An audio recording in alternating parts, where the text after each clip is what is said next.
thank you all for attending today, and thank you.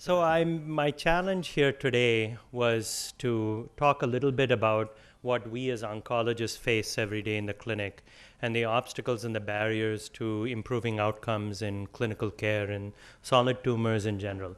As many of you may know, my area of interest specifically is in lung cancer and the management of patients with lung cancer who pose a particularly challenging problem to the oncologists today. And so I thought I would begin a dialogue about what role particle beam therapy and specifically protons may have in the management of these patients with unfavorable solid tumors. So my disclosure is that I serve as the medical director of the Proton Therapy Center for the University of Washington. Our faculty group does not have any financial investment in the center. We don't benefit financially from whether a patient is treated with protons or photons. So that's important for you to know. We felt that we should be financially neutral as far as modalities are concerned. The objectives of this session today, I want to start by introducing the audience to what I have come to be termed, and it's a term that's used more often in the pharmaceutical industry, is narrow therapeutic index tumors. These are tumors for which we have a fairly unfavorable outcome because the cost of therapy measured against the side effects from the treatment, there's a very narrow window in terms of their outcome. And so these are patients for whom, in general, standard X-rays don't offer a good solution.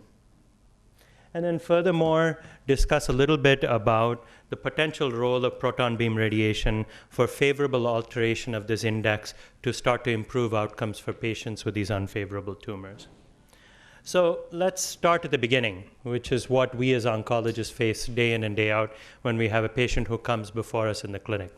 This is an example of a patient who you all probably see every day in your clinic. This is a patient with a tumor in their lung. You can see this is a tumor in the upper lobe of the left lung. And you can see some lymph nodes that are also enlarged and involved.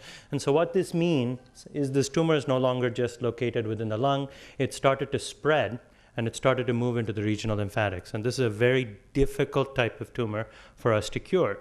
But it's still technically curable. So what do we as oncologists do? Well, the standard of care, we meet this patient, we look the patient in the eye, and we say, look, we still can cure your disease, and we're going to ask you to go on a marathon with us. And this marathon is a 6-week journey of daily radiation along with concurrent chemotherapy. And we're asking an awful lot of the patient when we ask them to embark on this journey. During this journey, this patient's going to experience significant and severe esophagitis, pain with swallowing, weight loss. They're going to experience challenges and inflammation within their tracheobronchial tree. They're going to have difficulty breathing. They may experience radiation pneumonitis. So this is not an easy journey for the patient to go through. But we take them through this journey for this very reason. Once they're done with treatment, we tell them to go home and come back to see us in a few months. And when they come back, this is what we hope we see, which is significant regression of the tumor. And we say, look, it was all worth it. We put you through this marathon, but look, your tumor has responded, everything is shrunk down. Go home, be happy, come back to see me again in a few months. But when we bring them back, all too often this is the case, where you have a relapse of the tumor. And the fact of the matter is, for many of the solid tumors that we treat, our ability to control the disease with standard radiation techniques are surprisingly poor. If you look at the data examining biopsies performed before treatment and 3 months after treatment and 1 year after treatment, for example, in lung cancer patients treated with standard of care radiation to 60 gray, the data is very sobering. About 80% of patients have persistence of their disease even after full dose chemotherapy and radiation. So our ability to control the disease with standard X-ray treatment is extraordinarily poor, but we still soldier on because there are a subset of patients who are going to benefit and are going to achieve long-term control with this treatment.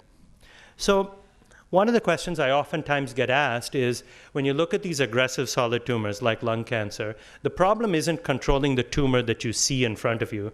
The problem is dissemination of disease. The problem is these patients all die of metastatic spread of disease. That's what we've been taught from medical school onwards, that it's metastatic disease that kills the patient. It's not progression of the primary tumor, it's spread of the disease. And once the disease is spread, you're no longer going to be able to cure the patient. So it's all about metastatic disease. And so we don't need to focus on local control so much, because once the disease is spread, you're done. Well, I would argue with that contention. There is good data in lung cancer, and this is a trial that was done in the UK, where their management of lung cancer is a little bit different than the way we manage it in North America. They took patients with locally advanced disease primarily, and they randomized them to one of two regimens, either standard radiation treatment or intensified radiation treatment. There was no chemotherapy. So the only thing that they were treating in this situation is the primary tumor that they could identify.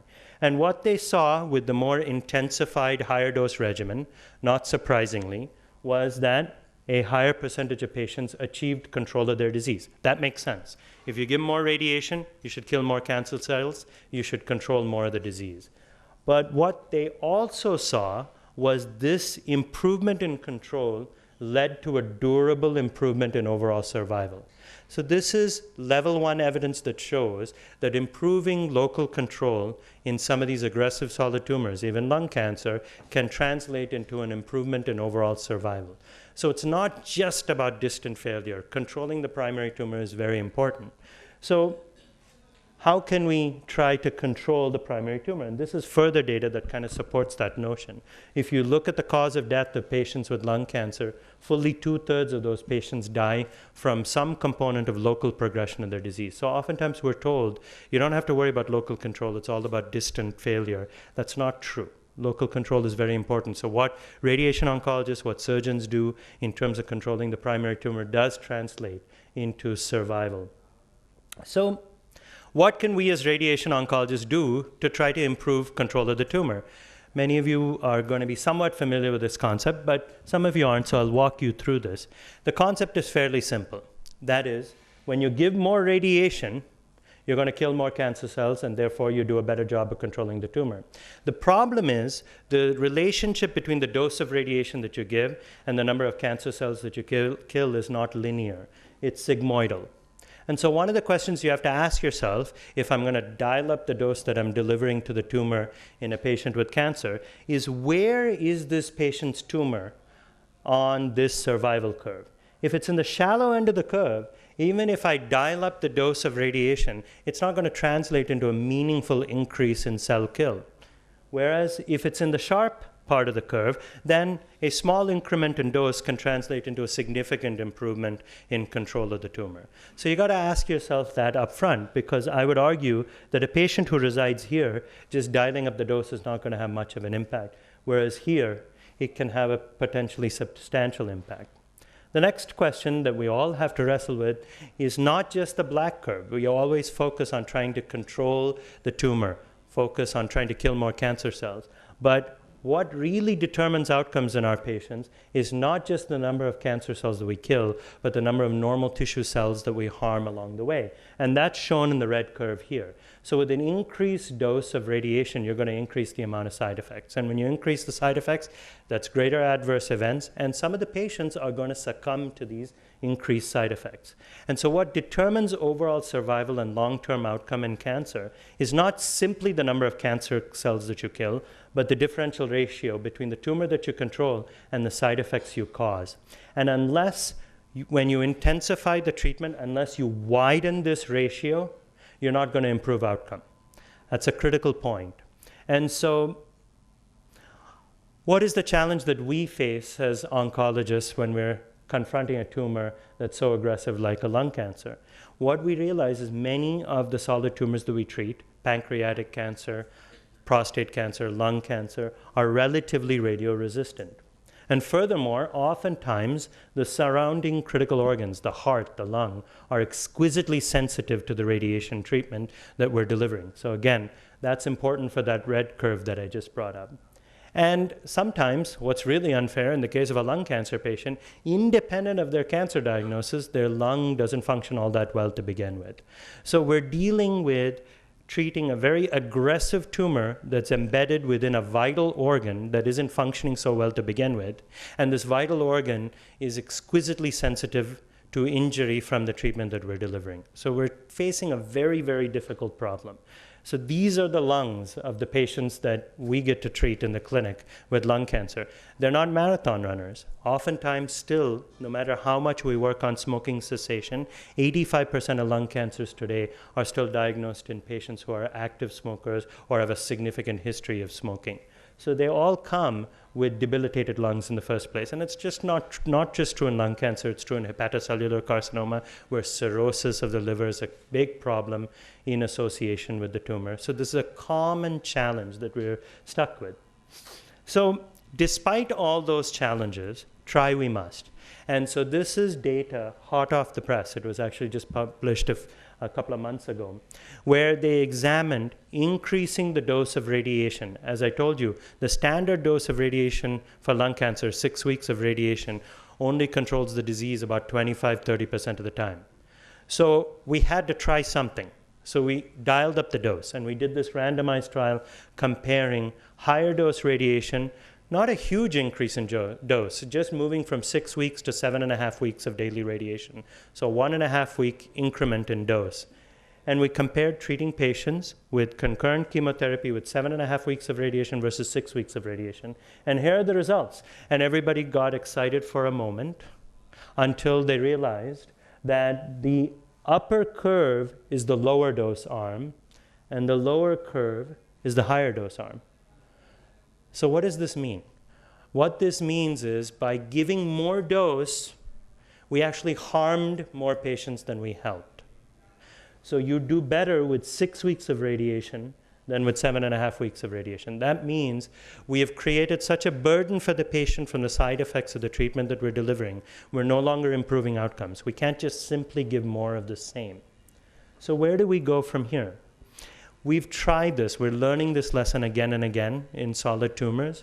More surgery, more chemotherapy, more radiation. No matter what we try, just simply intensifying the therapy by giving more of the same treatment that we already know has marginal effectiveness doesn't improve outcomes.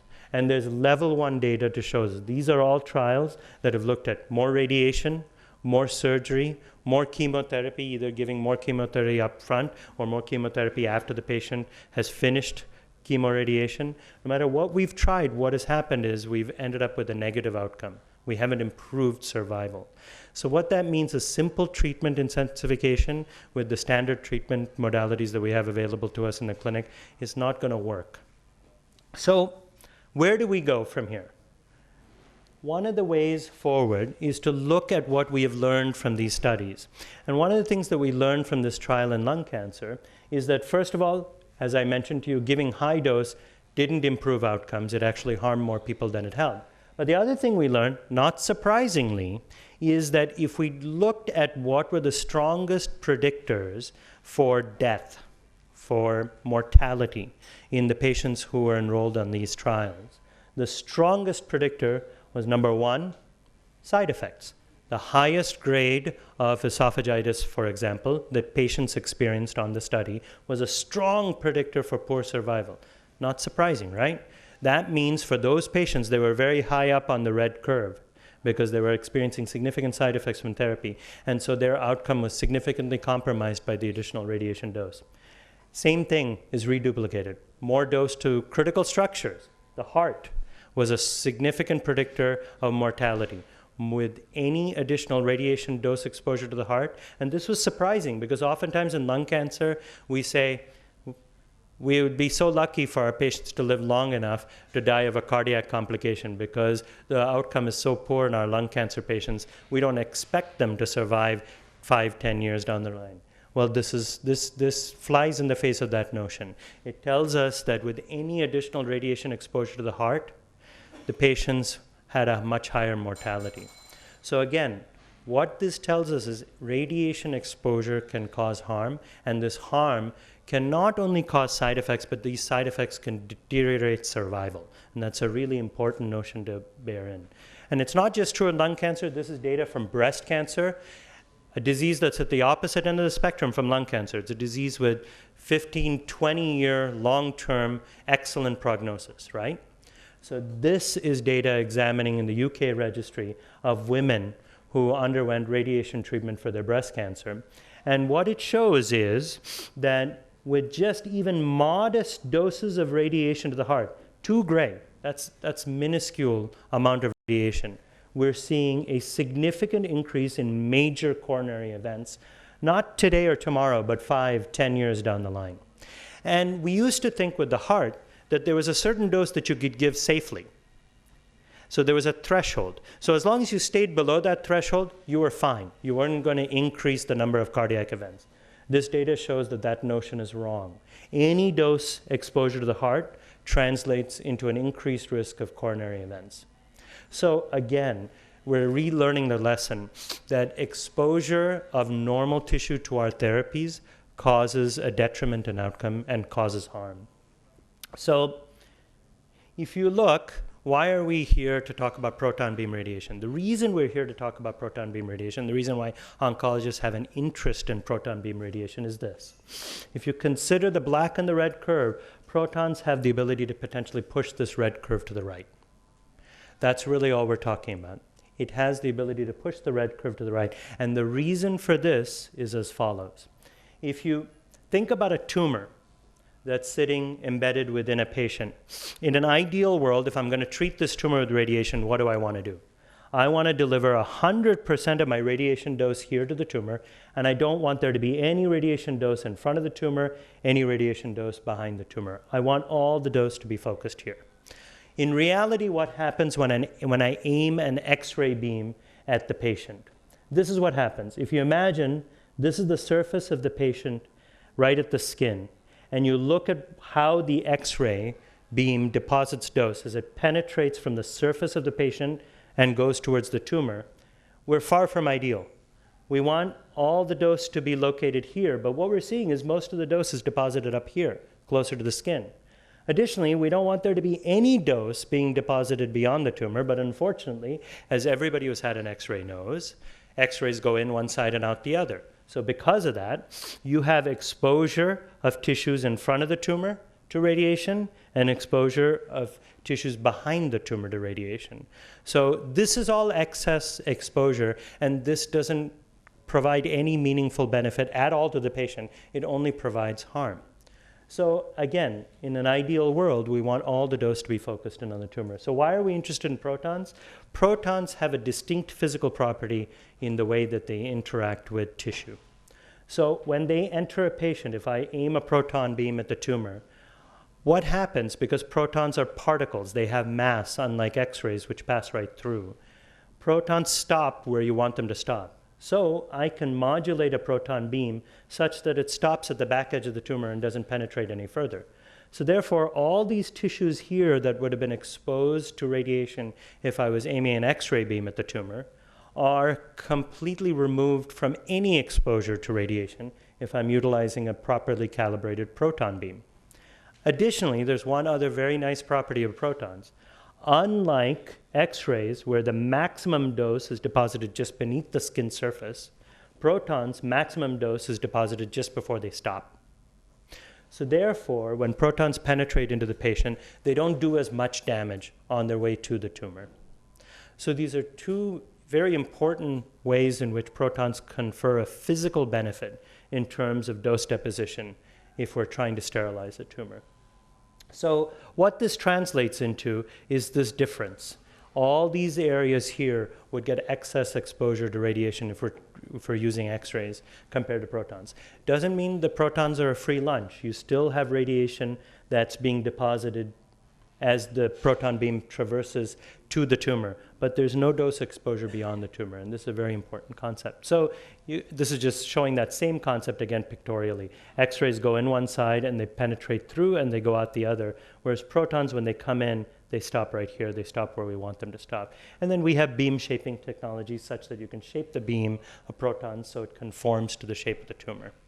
So that's the reason why we're interested. So those are pretty pictures, but what does it mean for the patient? So this is an example of a breast cancer patient. If you look at standard X-rays, and I'd like to call your attention to two things when you look at a graph like this. You need to look at the red, which represents the high dose, which is the therapeutic dose, which is the dose we want the tumor bed to receive. And the blue is the excess dose exposure that comes from aiming an X-ray beam or a radiation beam of any sort at a tumor bed.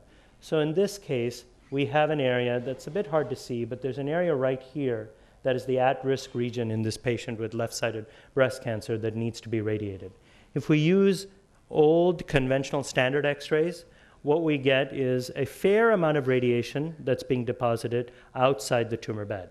So how do we improve the dose deposition characteristics? We can use fancy treatments like rapid arc or tomotherapy, and what we can get is this red curve and the red dose line to nicely shape around the tumor bed. But what is the penalty that we pay?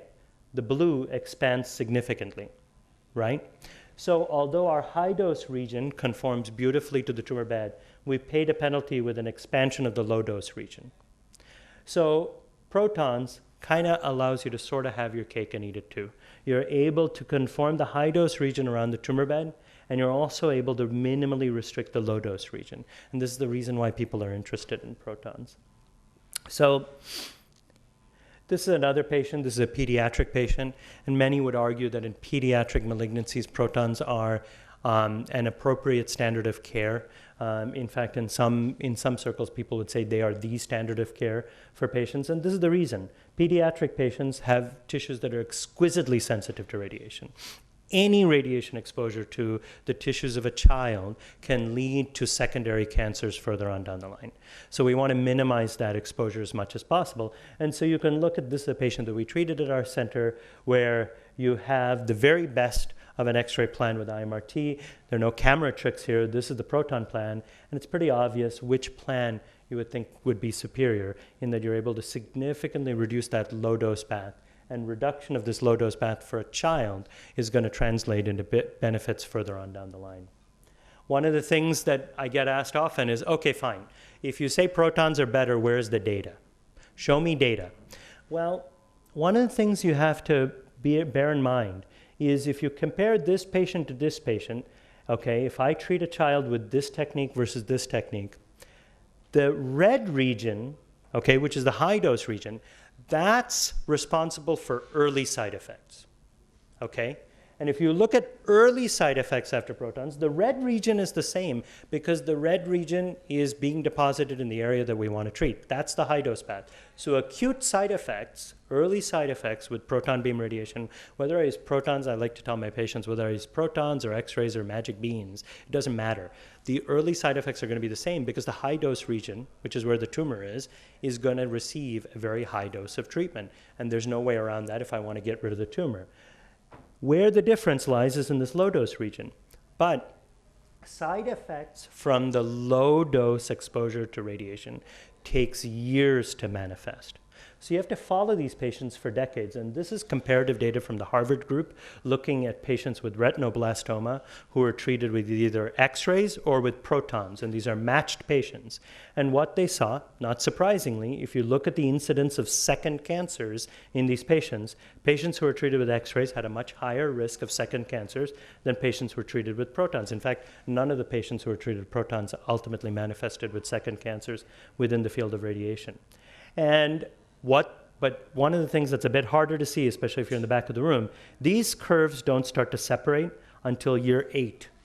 So you have to wait 5, 10, 15 years in order for this data to become evident.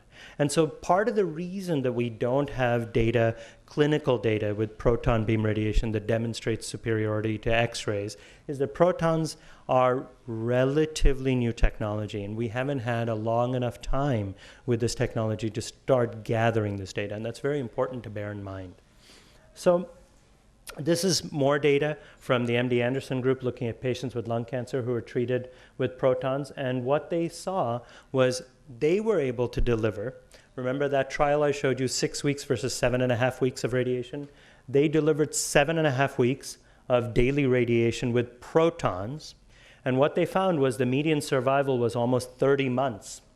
Now that may not sound that great, but that same group who received 7.5 weeks of radiation in the X-ray trial I showed you, their median survival was only 19 and a half months. And this is a pretty significant difference. Again, it shows that with protons, if we're able to reduce the side effects, 7.5 weeks of radiation, whether it's with protons or x-rays, I'm giving the same dose. But if I'm able to reduce the side effects, that's to the benefit of the patient. These patients are going to live longer because I lose a fewer number of patients from the harm that I've caused from the treatment that I've delivered. So we and other centers are participating in a very important trial in lung cancer, which is a randomized trial comparing X-rays to protons in lung cancer. And you can see here we're comparing, this is an intermediate dose, not 7.5 weeks, not 6 weeks. We had a committee meeting and a number of us who treat lung cancer debated, and this is what happens when you put things in committees. Eventually everybody gets a compromise. And the compromise was we were going to come up with 7 weeks. So 7 weeks of radiation either with X-rays or 7 weeks of radiation with protons with concurrent chemo. So stay tuned. It's going to take 5 or 10 years, but we'll have the answer as to whether treating these patients with protons really does result in superior outcome. So one of the things you should pay attention to is it's the same dose, right? It's 7 weeks of radiation with X-rays or 7 weeks of radiation with protons, 70 gray. So if it's the same dose of radiation, why would I expect there to be an improvement in survival if I'm giving the same dose? So that brings about this question. Can I simply, by reducing side effects in patients, improve overall survival? I'm not talking about improving the efficacy of therapy, just reducing side effects can improve overall survival. This is a very, very important study that was published a couple of years ago from the Harvard group, where they took 151 patients with end-stage lung cancer, metastatic lung cancer, incurable disease. And what they did was they randomized them to either receive standard oncologic care, which is chemotherapy alone, or this standard care, except they also were assigned a team that's job was to provide supportive care, early palliative care, which means to reduce side effects. So focusing on quality of life, reducing side effects, reducing toxicity.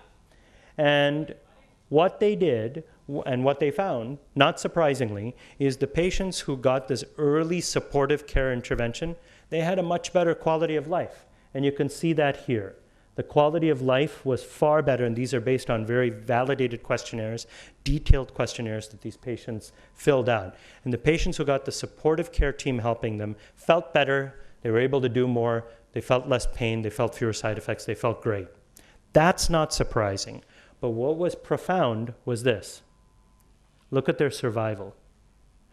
There's no treatment involved here. This is just managing side effects.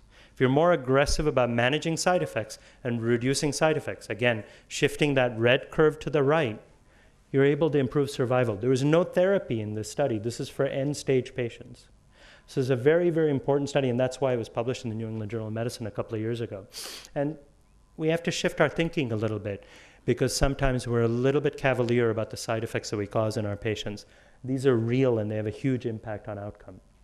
So I would argue that if we can just reduce harm from the treatment that we're delivering, even if we don't kill a single more cancer cell, if we just reduce harm, we can improve outcomes. So what group of patients do I think we're doing the most harm? Where is our window the most unfavorable for standard X-rays with solid tumors? One of the things that we've seen, many of you have been familiar with this, is a revolution in our understanding of the biology of the tumor and the biology of cancer over the last 10 years. So whereas in 2002, the standard of care for a patient with advanced metastatic lung cancer would be to give them standard chemotherapy, usually a cisplatin doublet, and it doesn't matter which cisplatin doublet you give, the survival was about 10 months. All comers. Horribly poor survival. But over the last 10 years, with this evolution and real revolution of knowledge and understanding of tumor biology, we've started to understand that we can't just treat all lung cancers the same. It's a spectrum of illnesses, and we need to do biologically directed therapies. And so what have we seen? When we use targeted agents, such as bevacizumab, or histologically directed agents, such as pemetrexed, we're starting to see a survival bump. This is 2006 data. Survival has gone from 10 months to about 14 months to about 15 months. And now with mutation-directed therapy, patients who have the EML4 ALK gene that some of you may be familiar with, if we treat them with crizotinib, survival of almost 2 years in metastatic disease, compared to 10 months just 13 years ago. So this has transformed the way we manage many of our advanced solid tumors.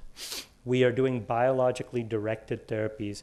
And so what this means is our patients are living longer because our systemic therapies are becoming more and more effective. So as our systemic therapies become more effective, as we do a better job of managing side effects, what is that going to mean? Well, remember we talked about this balance between distant failure and local failure? Well, what this means is as we get better with our systemic therapies, local control of the tumor is going to become more and more important. So we're seeing this. If you think about the study that I mentioned to you at the beginning, comparing 6 versus 7.5 weeks of radiation, if you benchmark the survival, and if we stopped the study at 10 months, which is what the average survival was back in 2002, only 12% of the patients would have had local relapse of their disease. Now you wait a few more months. If you go out to 12 months, which is where the survival numbers were sitting in 2006, now 18% of the patients have had local relapse of their disease. You wait out to 18 months, fully 30% of these patients have had local relapse of their disease. So the longer we wait, the more of these tumors come back, even after the 6 weeks of radiation. So what do we do with these patients? Because they haven't had a problem with distant disease because our systemic therapy has been pretty effective, and now they have local relapse. These are very challenging patients because you can't operate on them because they're very high risk. They've already had one full course of radiation. So what do? You have to deliver radiation again if you want to have any hope of regaining control of the tumor. But these patients are very high risk for any additional radiation. So reirradiation patients are a very high risk group of patients. Protons sometimes offer the only way to deliver radiation to these patients if they have large volume. If you have small volume, you can do SBRT. There's some other techniques that you can try to do. But for some patients, protons are really the only way. And more at our center, and this was true at the University of Pennsylvania when I was there, more and more we were seeing reirradiation referrals from all over the country. And we actually have a clinical trial at our center specifically looking at reirradiation and the effectiveness of reirradiation with protons to impact outcome. And this is early data from MD Anderson showing that patients who've had relapse of their disease, when you reirradiate them with protons, you're able to regain control, albeit not for a very long time, for 1.5 years, but that 1.5 years is better than nothing. Remember, these patients at time 0 have had persistent recurrence of their tumor, and by giving them another course of radiation with protons, you're able to push that control curve out further, and that translates into prolonging their survival. And so these are patients who are very high-risk patients in whom protons are a very natural fit. One of the questions that we're asking at our center is not just can we use protons in the same old way that we're using X-rays, can we be smarter with how we deliver our proton beam? So what do I mean by being smarter? Well, if you think about a patient with lung cancer, the way a radiation oncologist plans out their treatment is they identify the tumor, and then they identify the lungs, the right lung and the left lung. And what they do is they try to globally minimize the dose exposure of the lungs to radiation, and we maximize the dose to the tumor. Well, that sounds like a reasonable approach, except it isn't. And I'll tell you why it isn't. The reason it isn't is because not all the lung is the same. Every patient that we see, they have zones where their lung is very functional. And you can see here, they have zones where their lung is basically non-functional altogether. Patients with COPD and emphysema have very heterogeneous function within their lungs. So what a patient cares about and what impacts the patient is not globally reducing the radiation dose exposure to the lung, but selectively reducing the radiation exposure to the functional, to the good lung.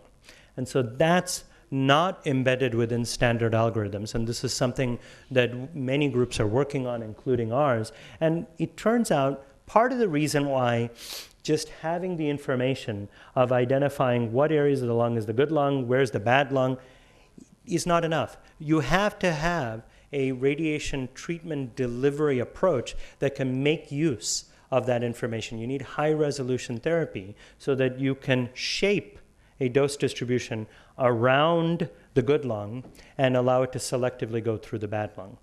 And so protons are actually uniquely suited to this, and this is a comparative study, and we're putting the manuscript together where you can look at with IMRT where we're trying to bend the dose around the highest functioning lung zones. We're able to achieve a plan that far greater spared the functional lung in this patient with protons than we were able to do with photons.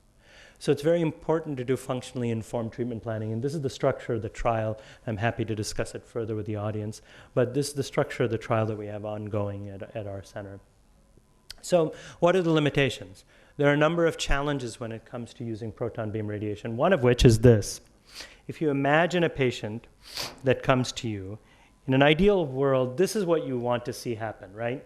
The patient breathes in and breathes out, and there's the tumor, and the beam goes on right when the tumor hits exactly a pre-specified location. I wish this were true. This is a really nice video, but this doesn't in any way reflect reality because, first of all, we have no idea where this tumor is in the patient. We have an image of the patient's tumor before we treat them. We can get images of the patient's tumor after we treat them, but during therapy, we have no idea what this tumor is doing.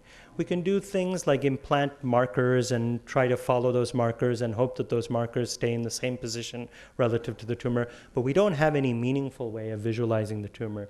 So we try to make use of techniques that gate upon the tumor and try to focus in on the tumor in particular instances where we believe the tumor is following a predicted path.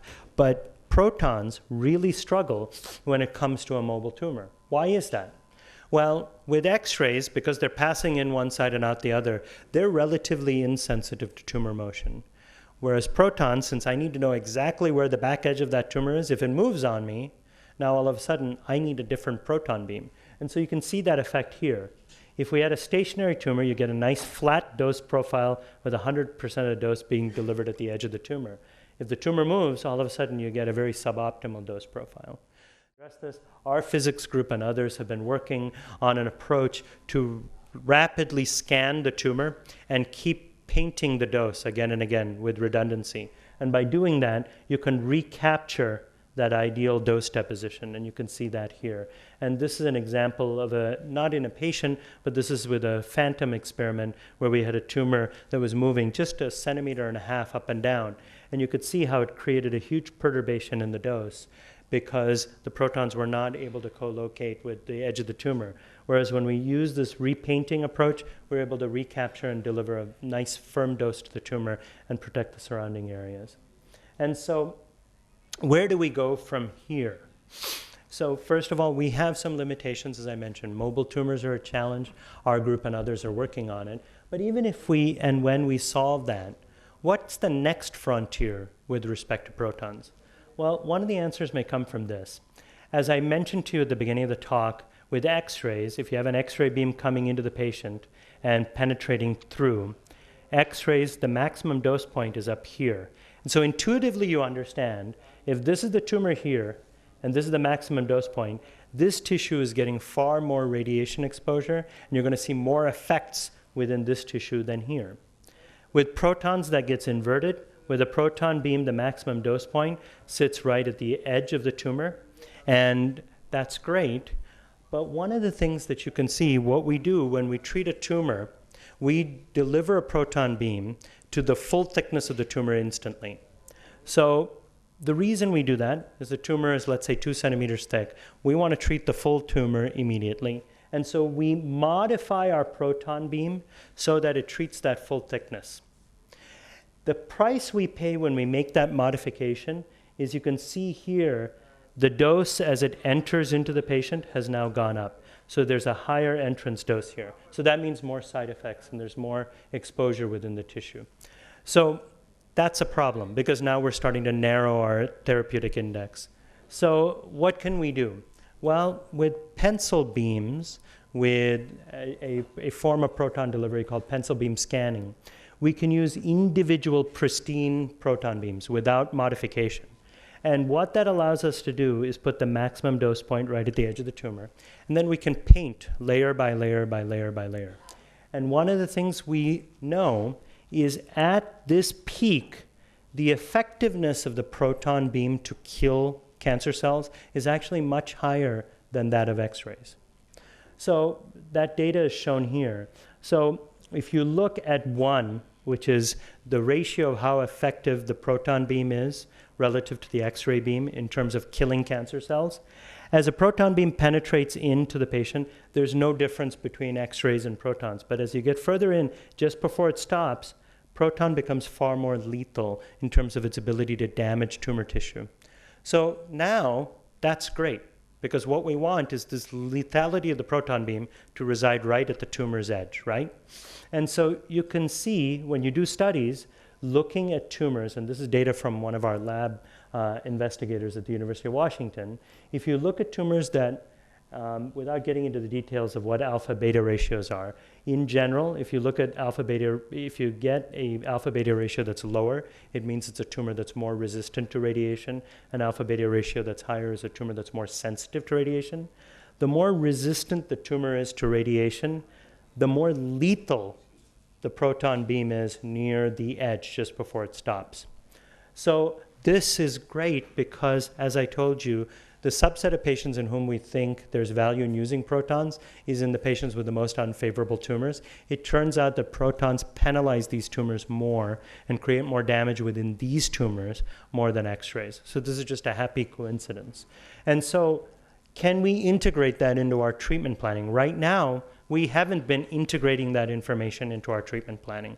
Our treatment planning basically follows a very basic assumption that the protons have basically the same effectiveness and the same lethality, about 10% more than X-rays, all the way through. We're not actually saying, no, at the very edge, there may be 20, 30, 40, 50% more efficacy in terms of cell kill. And we're not utilizing that greater efficacy of the beam in terms of delivery to the cancer. And so this is an example of a prostate patient where if we just tweak how we deliver the beam, and instead of delivering 78 gray to the prostate, not sure what happened. Oh, there we go. Instead of delivering 78 gray to the prostate, we can deliver, instead of 7 weeks, we can deliver 10 weeks equivalent, 90 gray of radiation to the prostate. And that's simply by just tweaking how we place our beams and the edge of our beams. There's no increased dose exposure to the surrounding tissues. All we're doing is modifying where we're pacing the end of the range and using pencil beam scanning. So this can translate without paying a penalty in terms of increased dose exposure to the normal tissues. This could translate into increased control of disease. And so there is some data out there that suggests that this is already happening. For example, in that lung cancer trial I mentioned from MD Anderson, where they did 7.5 weeks of radiation, if you look at their control rates were significantly higher than the 7.5 week control rate with X-rays in the RTOG study that I mentioned. Why would that be? If 7.5 weeks of protons are the same as with X-rays, their control rate should have been the same, but the control rate was a lot higher. So this may be an example of this Bragg peak effect, where at the edge of the beam, we're getting greater efficacy in terms of tumor cell kill. So one of the questions that we need to ask ourselves is, should we just simply use protons to treat all patients? Should we just add protons on? Will this be of benefit to everybody? And there's some cautionary tales out there, and I'll present one. This is a study that was done by the Southwestern Oncology Group in the United States a few years ago. And this is a study in lung cancer where they looked at patients who were treated with standard of care chemotherapy and radiation. And then on top of that, they gave them more chemotherapy. And when they treated these patients with chemotherapy and radiation and they gave them more chemotherapy in a phase 2 study, they saw excellent survival numbers. Median survival of almost 25 months. For this group of patients, that was outstanding survival numbers at the time. So they were so excited by this, they said, this is now our standard of care. We're going to give everybody chemotherapy and radiation plus more chemotherapy. And so they said the next study we need to do is to compare giving chemotherapy and radiation plus more chemotherapy against chemotherapy and radiation plus more chemotherapy plus even more systemic treatment. And the additional systemic treatment came in the form of a targeted agent known as gefitinib. So they did this trial. It's a randomized trial of chemotherapy and radiation followed by more chemotherapy, randomized to either getting placebo or getting more treatment with the targeted agent. And what they saw was this, a big difference in survival at the end of the study. And they saw that there was a significant difference. When they unblinded the results, unfortunately, it was the placebo, the sugar pill patients, that did better than the patients that got the additional targeted agent. So this is very sobering. This is a cautionary tale, which again tells us that if we just try to pile on more and more treatment to our patients, we're ultimately going to do more harm than good. So we have to think differently. Just because we have a tool like a targeted therapy or a tool like proton beam radiation, we need to think very carefully about whether the patient who's sitting in front of us is actually going to benefit from this treatment. This is one of the first patients I treated when I joined the University of Pennsylvania. She came to me very sick with a brand new diagnosis of non-small cell lung cancer. And she had just undergone a bronchoscopy. And they found a very bulky tumor in the center of her chest. They took some biopsies, and unfortunately her lymph nodes were involved. The primary tumor was also involved. This was a locally advanced non-small cell lung cancer. I talked to her. I told her, look, the standard treatment for you is going to be 6 weeks of chemotherapy and radiation. We'll do a planning session. We'll move forward with this. And she also had a pleural effusion, fluid around the lung. And they took some fluid from that and they examined it for cancer cells at that time. Now, I told her to come back in a week. We're going to wait for the results of this. And before even a week, she saw me on a Monday. I got a call on Wednesday saying, look, you need to see this patient back right away because despite us going in and opening up her airway, her tumor is so aggressive, it's regrown and it's compressing down on her airway. And she's, again, having difficulty breathing. You need to get her started with treatment right away. So even though we had this grand plan of starting her with very complicated radiation treatment in about a week and a half, the disease wouldn't let us wait. So we got started right away, emergently, because she was coughing up blood, she was having difficulty breathing, despite having undergone a procedure to correct all this just days before. So I started her with treatment, and I treated all of her tumor here, as well as the lymph nodes. And that was on April 23rd, 2007. And this is her most recent scan from just a couple of months ago, completely controlled, without any relapse of her disease. And this is a patient who was presenting with such aggressive disease that she couldn't even wait a week for me to come up with the complex plan to deliver radiation and chemotherapy. I had to get her started right away. So no residual disease. She's still NED as of March of this year, which means no evidence of disease. The dose that I gave her was just 2.5 weeks of radiation. And the reason I gave her just 2.5 weeks of radiation was that fluid that we had tapped had cancer cells in it, which means she had stage 4 disease. For stage 4 disease, you don't do full 6 weeks of radiation, you do just palliative treatment. But with just 2.5 weeks of radiation, she's had complete control of her tumor for now 8 years. So for this patient, do I need to bump that dose up from 6 weeks to 7.5 weeks to 8 weeks to 10 weeks? No, 2.5 weeks of radiation was enough. So the key is that we need to understand the biology of the disease. So there are going to be some patients who are going to require proton radiation because they need higher doses or they need to reduce the exposure of the normal tissues, but not all. There are going to be patients such as this who just with standard radiation treatment can have excellent outcome and can do very well. And by the way, they don't even need the 6 weeks of radiation. So we need to gain a better understanding and start biologically directing our therapy. And where are we going to get that kind of biological data? We're going to get that from animal models. And so one of the things that we're very excited about at the University of Washington is we have a small animal proton radiator, which is unique. In fact, we're probably going to be the only installation in the world that actually has this. And so we're going to be able to deliver the equivalent of therapeutic protons to mice who have tumor models that can simulate the kind of tumors that we see in patients. And so we can start to ask these biological questions. Which tumors are more resistant? Which tumors are more sensitive? And are there markers out there that can help us predict how a patient is going to respond to our treatment up front? And so in the long term, where do we want to head? We want to move to a world where we start biologically directing our therapy, or at least response adapting our therapy, so that we don't just treat all patients with a one-size-fits-all approach. We take a patient, we start giving them chemotherapy and radiation, then we get more information. We rescan them. We look, is their tumor still hypoxic? What's going on with that tumor? Is it responding to treatment or not? And if it is, great. We just keep on plowing ahead. But if it isn't, we say, okay, you need more dose, you need more radiation. And that more radiation may be given in the form of protons. But if the tumor is biologically so resistant that just giving more protons or more X-rays is not going to be enough, we may need to send that patient to surgery. We may need to do something else like carbon ion therapy. These are things that we need to tailor our treatments based upon the response that we're seeing. And we're moving into an era of bioadaptive therapy. And we're not there yet, but that's the way forward in terms of improving outcomes.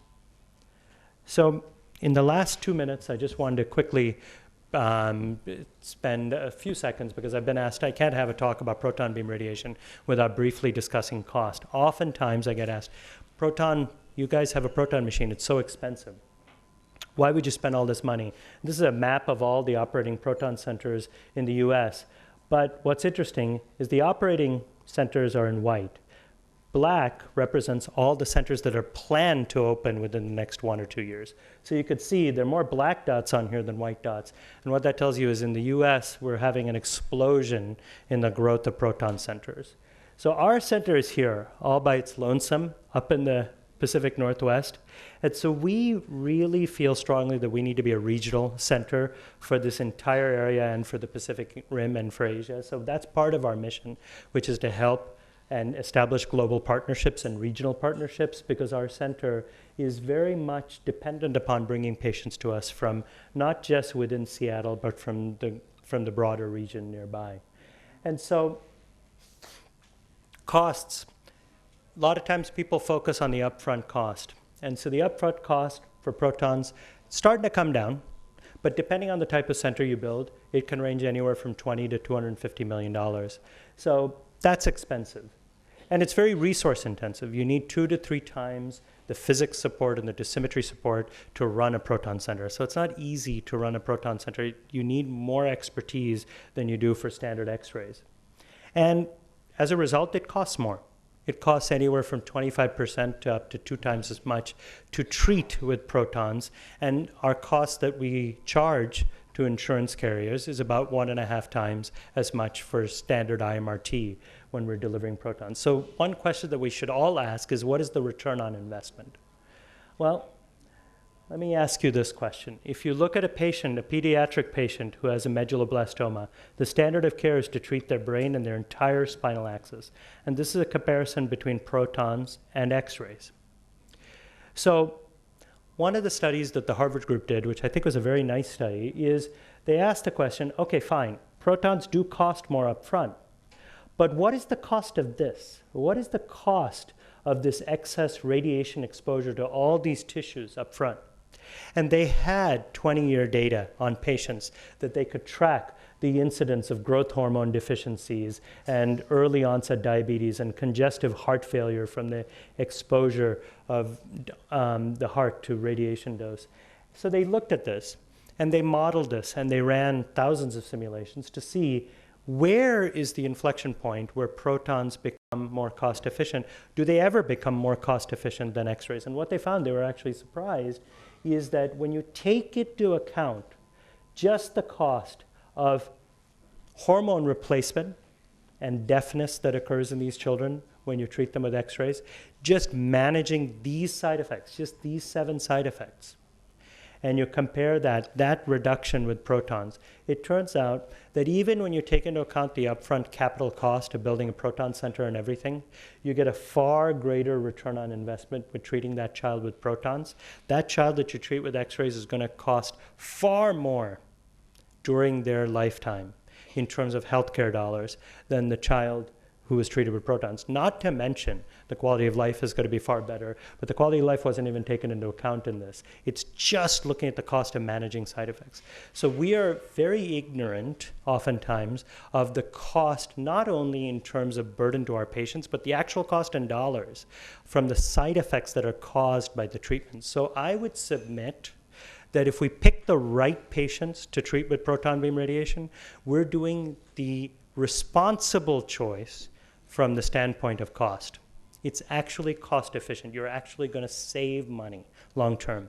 And this is why slowly payers in the US are starting to understand this. They're starting to come to the table. And I think this is why we're moving from having 10 operating centers to having 20 to 30. And we're probably, if this trend continues, I'm sure we're going to have somewhere in the neighborhood of 40 to 50 centers before the year 2020. So we're moving very quickly in terms of adoption of this technology. So, in conclusion, proton beams and particle beams in general are a powerful tool for improving the therapeutic ratio in certain select subsets of patients.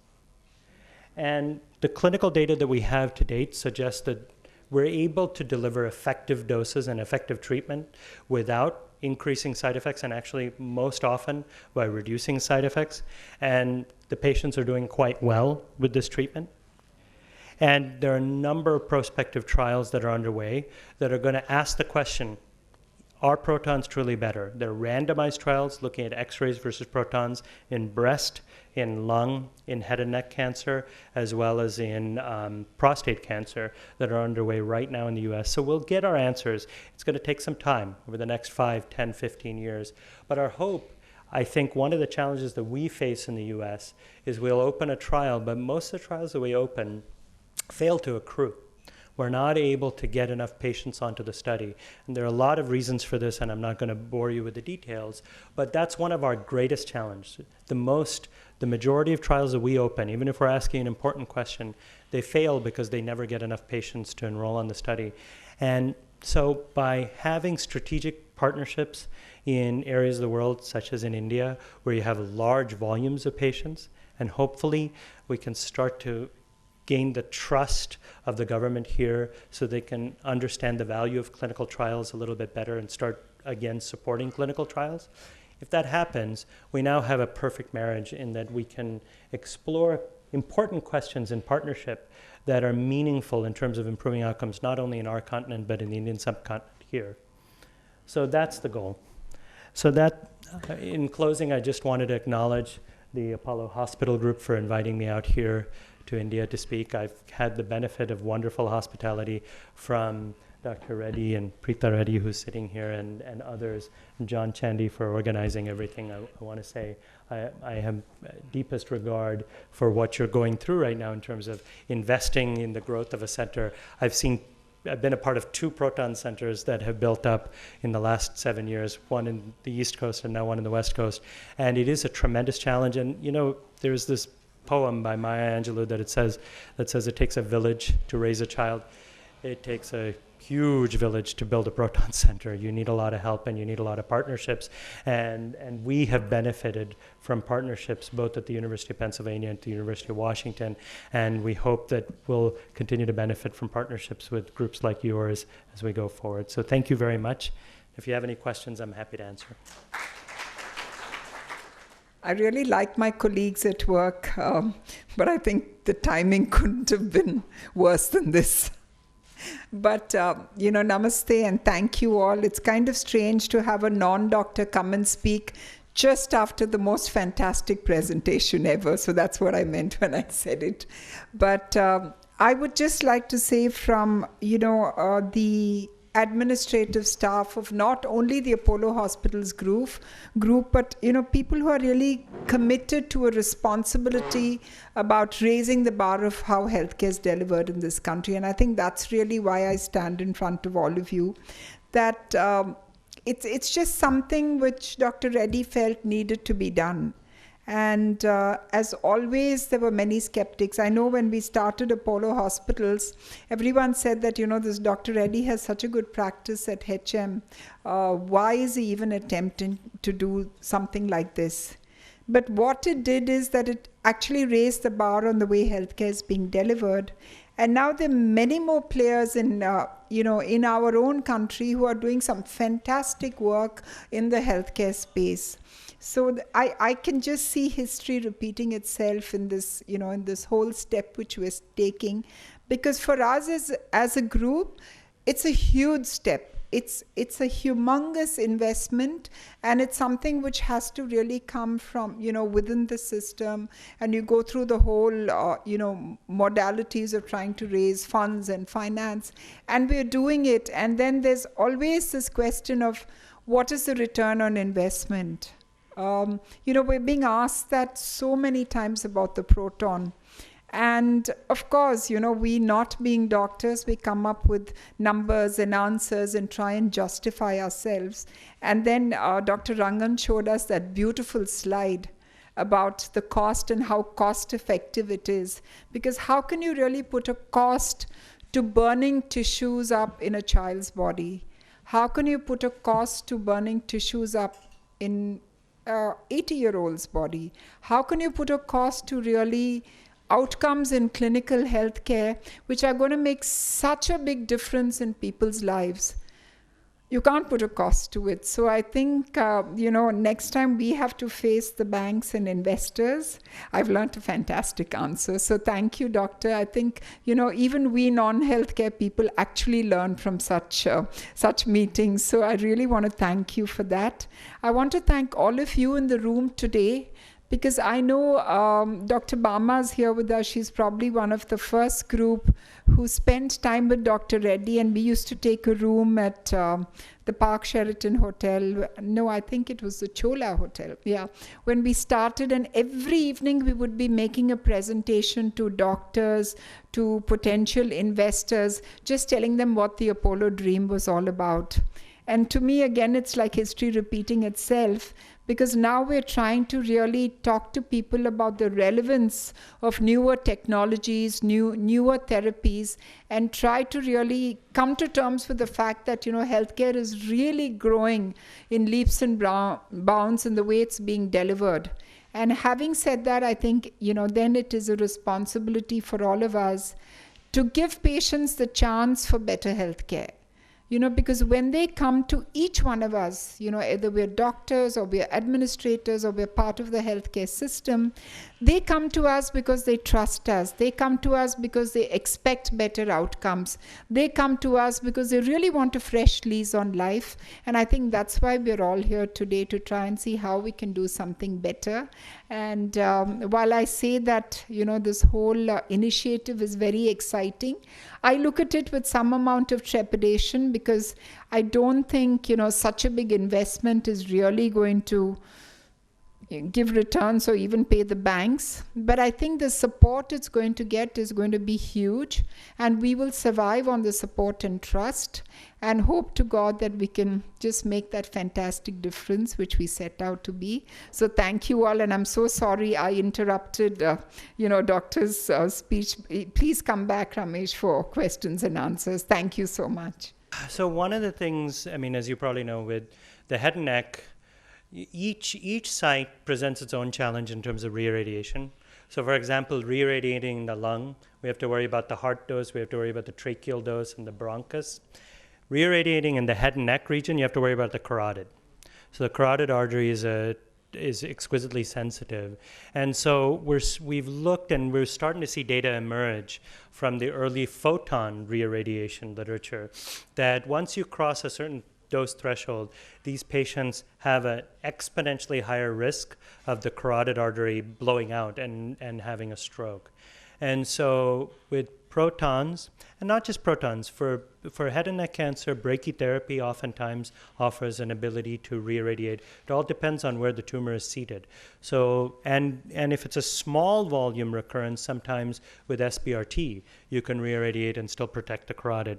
So there are different ways to skin the cat, but protons with pencil beam scanning is something that we are using when you have a larger volume isolated recurrence.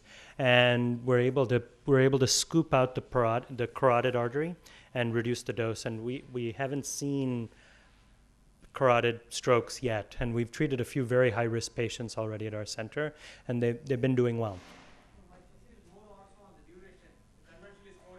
Yeah. But can it be less than or reduced with proton? That's really So by duration, you mean the duration interval between the first treatment and the second? Yeah, so that's a good question. The true answer to that is nobody really knows.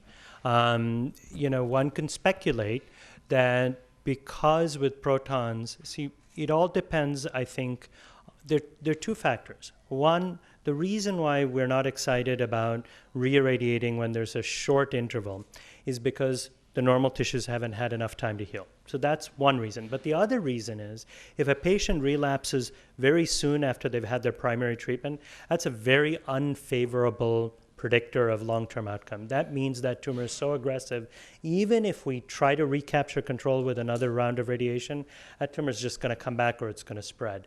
So there are two separate reasons why, when you're talking about a short interval, that patient has a poor likelihood of good outcome. Having said that, protons only addresses one of those two. The one that it addresses is the normal tissue exposure. And so, yes, you can potentially treat patients after a shorter interval in terms of their relapse. Now, whether you want to and whether that's the right thing, we don't know, because it basically tells you that patient has very poor biology disease.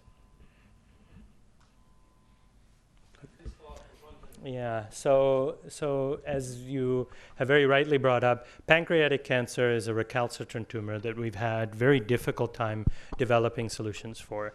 So the SPECT data suggested that even after surgical resection, post-op radiation didn't necessarily benefit and it created more harm. But remember, that was post-op radiation being delivered with X-rays.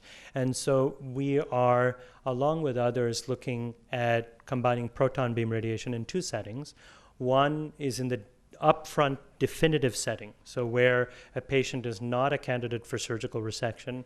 We're combining protons using the same dose, but the nice thing with protons is, remember, you need to give concurrent chemotherapy. And the most effective chemotherapy in pancreatic cancer is gemcitabine, right? And the problem with gemcitabine is when you start bumping up the dose of gemcitabine with X-rays, you get such a huge explosion of toxicity in the abdomen, it becomes very hard to get in a full dose. With protons, we're able to start to bump up the dose of gemcitabine, and there are trials that are phase 1 trials that are looking at that. So that's one avenue of exploration in pancreatic cancer. The second avenue is in the adjuvant setting. With standard proton beam radiation, with first generation, where we're doing passive scatter, one of the challenges we had was when we were delivering that full thickness dose is bowel toxicity rates. With pencil beam scanning, we're able to kind of sculpt the dose around a little bit better.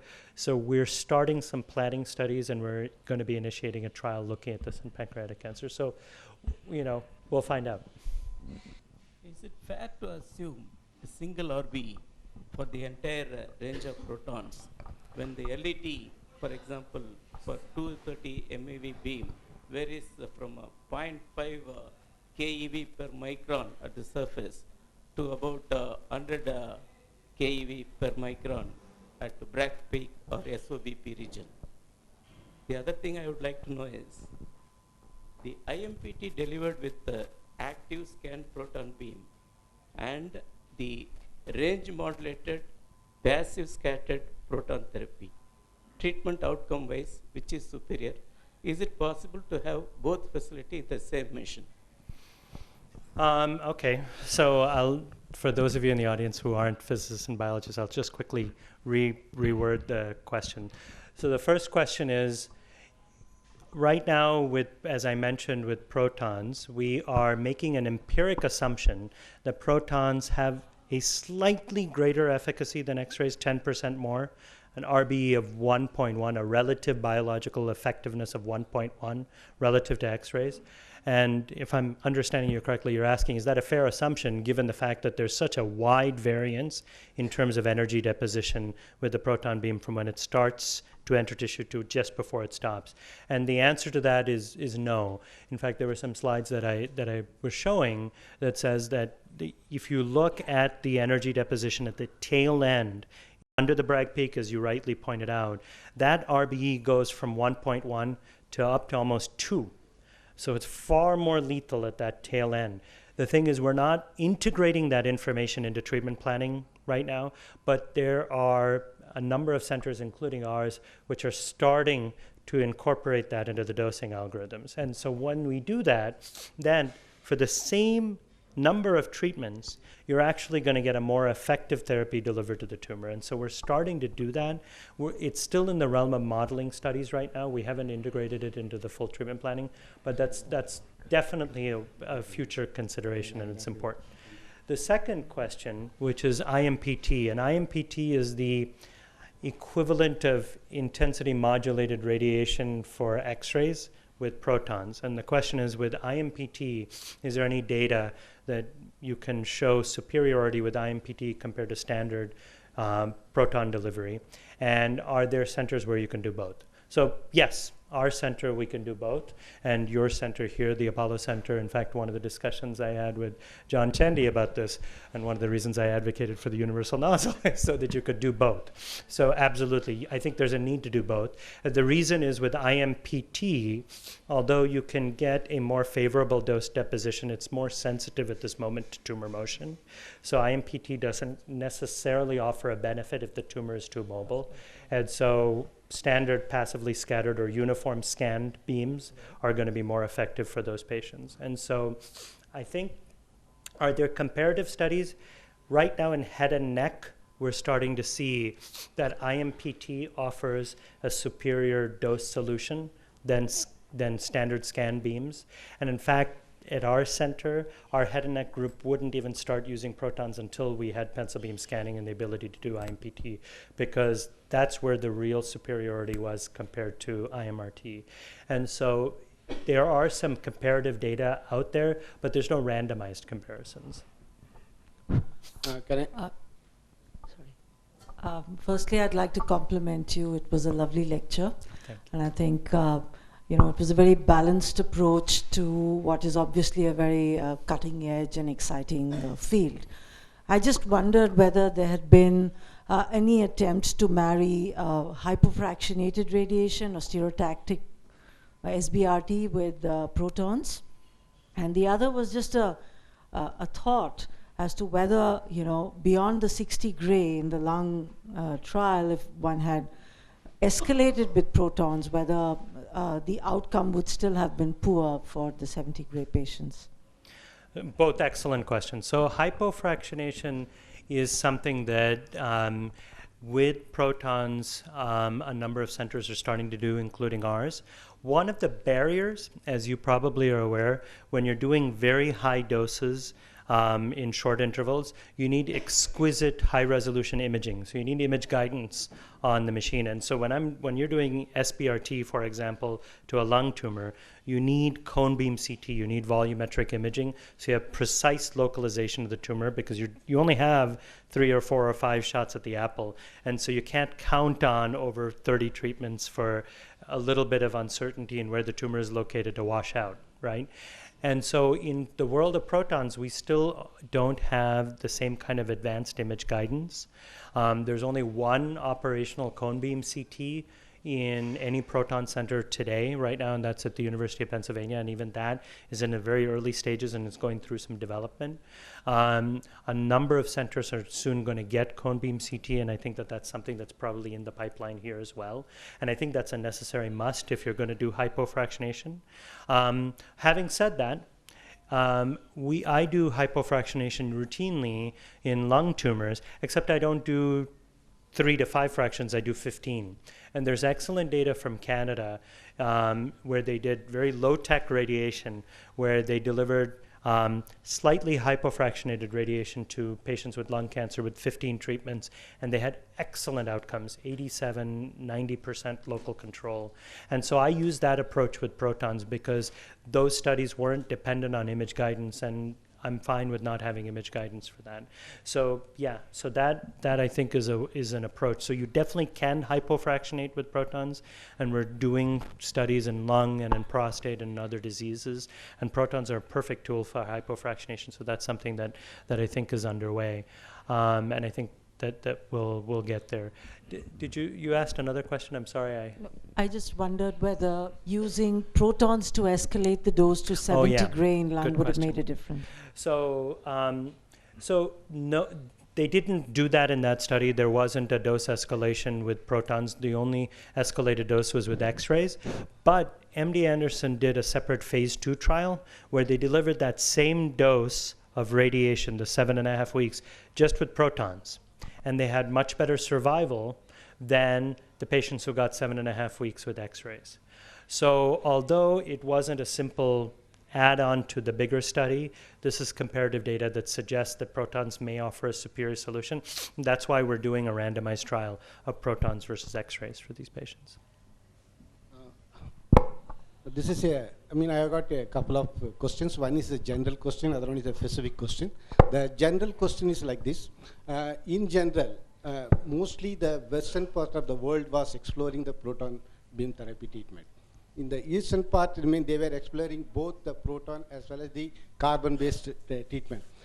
Could you please tell us why so many decades this western world was exploring only the proton therapy? This is the general question. Yeah, that's a good question. So the history of particle beam therapy in the Western world is that, remember, protons were first described in 1952 by Dr. Wilson. And so we've had knowledge of protons and this behavior, this Bragg peak, for over a half century. The problem is generation of particles for therapy is so resource intensive, particularly in the 1950s, that there was no institution that could build a particle therapy center. So there was a decision on the federal level that particle therapy would be relegated to the national labs. So Brookhaven and the other national labs were using not just protons, but carbon ions, iron, pions to treat tumors and to treat rare tumors. The challenge with that is national labs are a terrible place to deliver clinical care. That they have absolutely no resources and no mechanism to deliver clinical care. And so they never expanded. So protons expanded, honestly, because they were the first particle that one could actually bring the cost and the resource requirements down, that a single institution could actually, with some partnership, build a proton center. So in the late 1990s, or probably mid-1990s, Loma Linda built a proton center in the West Coast, and you had the proton center in the East Coast and the Harvard cyclotron. And that proton center was built with partnership from the federal government with significant federal investment. So I think the reason why protons were the first is because they were the most accessible from a resource standpoint. And so that's where things started to move forward. Carbon ion, whereas in Japan and other areas where they started looking at carbon ions, all the treatment is federally funded. So all of the additional carbon ion centers and all in Japan were federally funded, and that decision just wasn't made on a federal level in the Western world. Okay. So I think that's why there was that distinction. Coming to the specific question, can you tell us the efficacy of the treatment, the same treatment you are talking about, the management of solid tumors with protons? Suppose instead if somebody is trying with the carbon, what could be the efficacy of that modality? So theoretically, carbon ions have most, if not all, of the advantages of protons. And it has an additional advantage in that it has a biological advantage in that it's far more effective and far more destructive than protons are. So you have the dosimetric advantage in terms of how it deposits dose within the patient, but you also have a greater efficacy in terms of tumor cell kill with carbon. So pound for pound, carbon ions are more lethal and more damaging to the tumor than protons are, far more lethal. And so that's an advantage for certain tumors that are so resistant to radiation that just giving more of the same is not going to be of benefit. And if you notice, one of the things I put in my last slide is that there's a subset of tumors that are so resistant to radiation, either because they're so hypoxic or for whatever reason, they just are so resistant to standard radiation that X-rays and protons are not going to be the solution. Carbon ions or neutrons or some other particle which aren't as dependent upon oxygen to create the damage are going to be more effective. So which tumors are those? That's a relatively narrow subset of tumors. The Japanese have good data in chordomas and sacral chordomas with excellent control rates in inoperable chordomas with carbon ions. The challenge, though, is, and we've seen this with the experience with neutrons in the US, even though it's far more destructive, unless you carefully calibrate how you deliver the beam, you're going to achieve a greater amount of cell kill, but the side effects are going to go way up. And so carbon beams are very challenging to shape and mold and manipulate. Protons are easier to manipulate, and protons are much harder than X-rays to manipulate. So beam shaping and beam delivery technologies with carbon ions are still somewhat limited. Doesn't mean that we can't solve those technological issues, but they're still somewhat limited. And right now, the cost of building a carbon ion facility, there was a certificate of need issued in the state of Michigan, and they were looking into building a carbon ion facility. It was over $350 million. So that's a lot of money. And it's a lot of money for a treatment without a whole lot of data behind it. If you say protons don't have a lot of data, carbon ions have very limited data. So who would pay for that?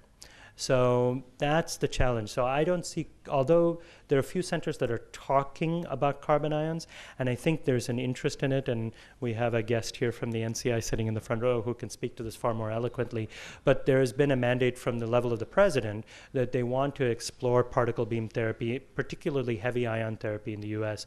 So the National Cancer Institute is starting to provide funding to help offset some of the infrastructural and upfront costs of building a carbon ion center.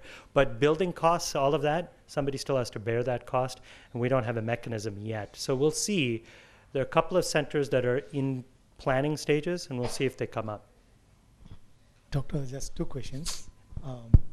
The thing is, the first one is, you had indicated that the major part of the energy is delivered to the tumor and the backside tissues are not but what about the front ones? Because any proton beam will have a spread. And because of its higher LET, will not the tissues before have a more damage potential compared to photons? Yeah, so actually, interestingly enough, with protons, their entrance dose is lower. The LET deposition in the entrance plateau is lower. It's really at the tail end just before they stop where the LET really creeps up. So that's one of the advantages. So when you look at the entrance dose, if you compare it with X-rays, so a very simple example is if I'm treating a patient with prostate cancer with X-rays, I use 10 or 11 beams. With protons, I can treat with just one beam, and that's because the entrance dose is a lot lower. And so some places use 2. The reason we use 2 is not because we need 2 beams, it's just because there's a little bit of uncertainty play that we can get around with 2 beams. So the entrance dose is substantially lower with X-rays. And if you use pencil beam scanning, that entrance dose even gets lower still. You just made a passing mention about neutrons. Fast neutrons are used for tumor therapy also. How does that compare with this?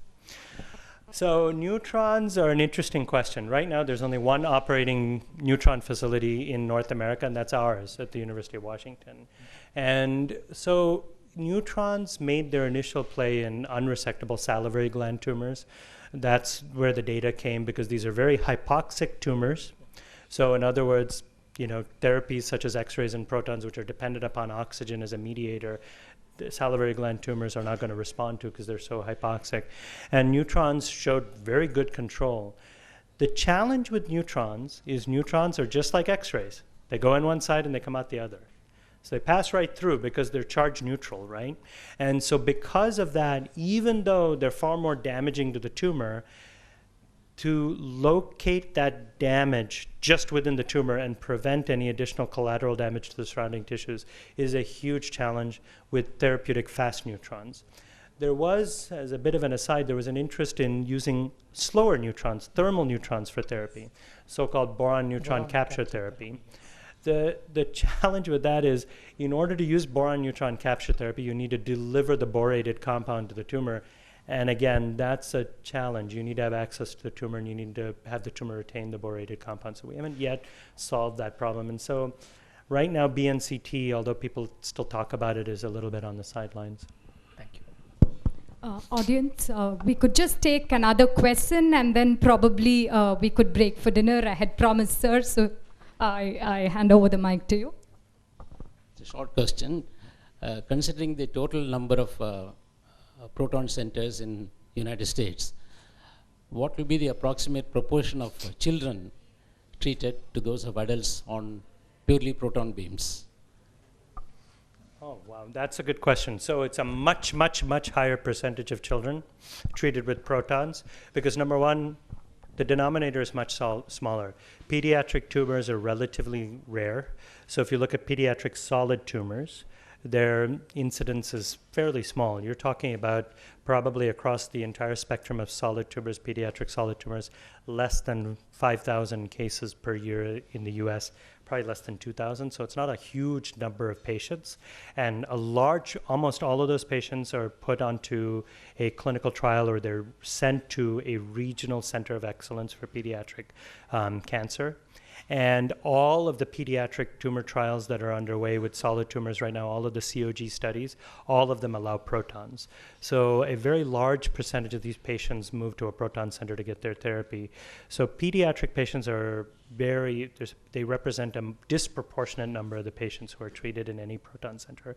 Adult patients, it's a small fraction of adult patients that are treated with protons. So if you look at the number of adult tumors, every year, new cancer diagnoses, well over 1 million. If you look at the number of patients treated with protons annually in the US, of that 1 million, it'll be right now less than probably 5,000, maybe not even 10,000. So it's a very small number. So it's a small fraction.